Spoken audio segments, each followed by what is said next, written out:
Today we're going to be reviewing the SpongeBob Season 16 episodes, The Haunted Bucket and Go Fetch. Without any further delay, let's dive in right now.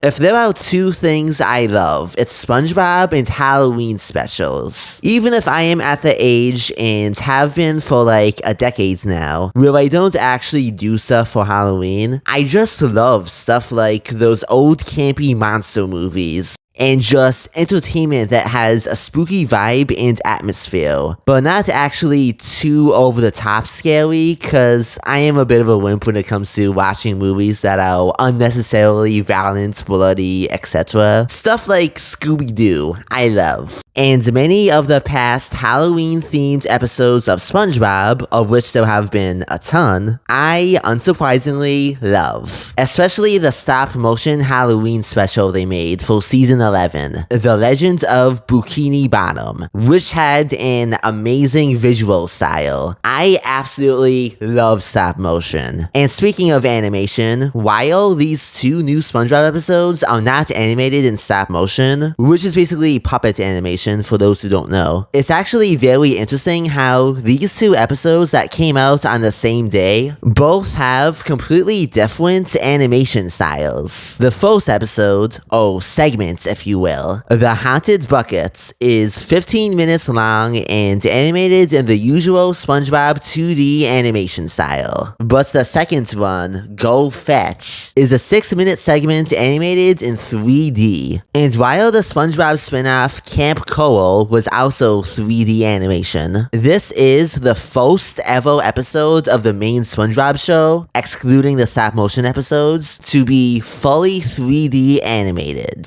So, although like many other people, I hated the visual style of Camp Coral because of how ugly it looked, I was very curious and excited to see what this episode would look like. And man, usually TV 3D animation looks a lot cheaper than 3D movie animation, but the animation in this episode looks expensive. It is so flipping good, and I would even say that this is the best SpongeBob has ever looked in 3D. From the character movements, to the atmosphere, to the perfect combination of 2D and 3D visual style this episode embraces, they definitely cooked with this episode. And I also love the message at the end of it, how SpongeBob and Gary end up losing a friendship ball that they had. But that's okay, because what's actually most important isn't the physical objects that symbolizes their friendship, but the memories of them getting that object,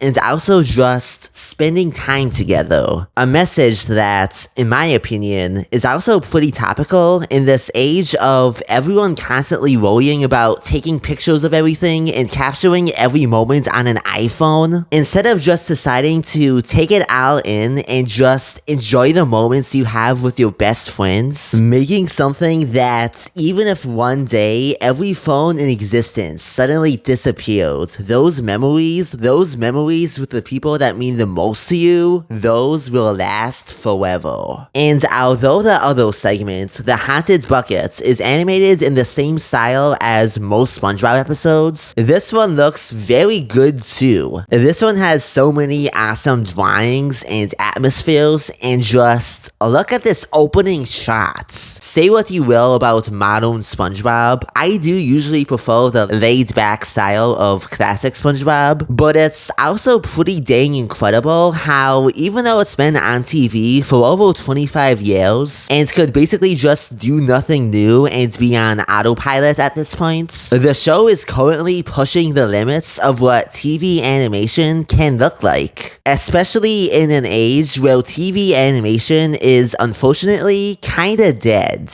I'm looking at you, Cartoon Network. I do have a slight complaint about The Haunted Bucket though. So the episode is basically about SpongeBob SpongeBob and Patrick spending Halloween at the Chum Buckets because it's basically an abandoned spooky place, which is a decently funny concept. But in this episode, Plankton is shown to have locked up the Chum Bucket to keep everyone trick-or-treating outside of the building because he hates Halloween, which is odd to me and kind of out of character. You would think Plankton is the type of character that loves Halloween, given he's a villain, and also because of how much he did get into it in the beginning of the stop-motion special, decorating the Chum Bucket and stuff. But when he does actually get into it again in this episode, trying to scare SpongeBob, it is very fun to watch. And the episode gets even more fun when all the ghosts show up, and they, of course, begin causing havoc like ghosts usually do in SpongeBob. Also, the title card in this episode was interesting. Although you could say it's kinda lazy that they just used the same backgrounds that they did for the season 1 episode Scaredy Pants, instead of making a completely new background, I actually kinda liked it as a little nostalgic flashback to the original SpongeBob Halloween episode. Yeah, these 2 brand new episodes of SpongeBob are very good,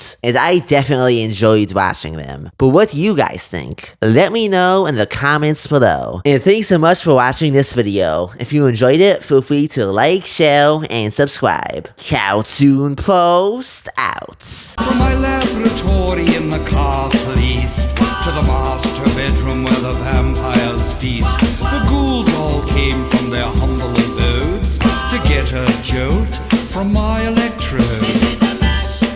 They did the monster mash. It was a graveyard smash.